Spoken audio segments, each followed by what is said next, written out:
அஸ்ஸலாமு அலைக்கும் வீவர்ஸ்.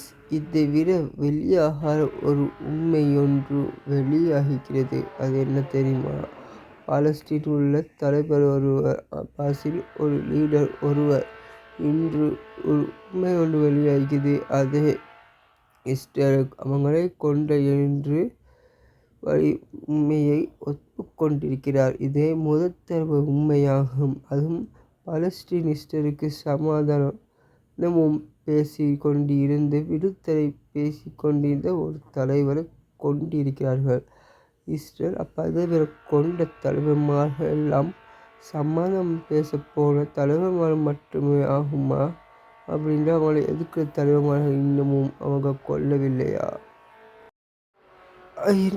இதுவரை நடந்த அத்தனை யுத்தத்திலையும் இஸ்ரேல் வைக்கக்கிட்ட இஸ்ரேல்கள் அப்பாவி மக்கள்களையும் சமாதானத்துக்கு போன தலைவர்கள் நான் கொண்டிருக்கிறாங்களா மாச ஒழிப்போம் என்ற பெயரை இப்போது தெரிய வந்திருக்கிறது.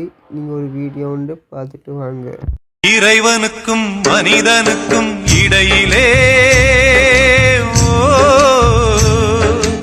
இறைவனுக்கும் மனிதனுக்கும் இடையிலே நடக்கும் ரகசியத்தை இன்னும் எவரும் அறியல.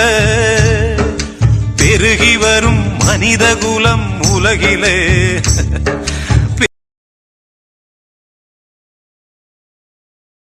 அடுத்த திங்கட்கிழமை உங்களுக்கு நிகழ்ச்சிகள் அதிகமாகவே போடப்படும். திங்கட்கிழமையில் அடுத்த வியாழக்கிழமை நீங்கள் பார்த்து மகிழ்கொள்ளலாம்.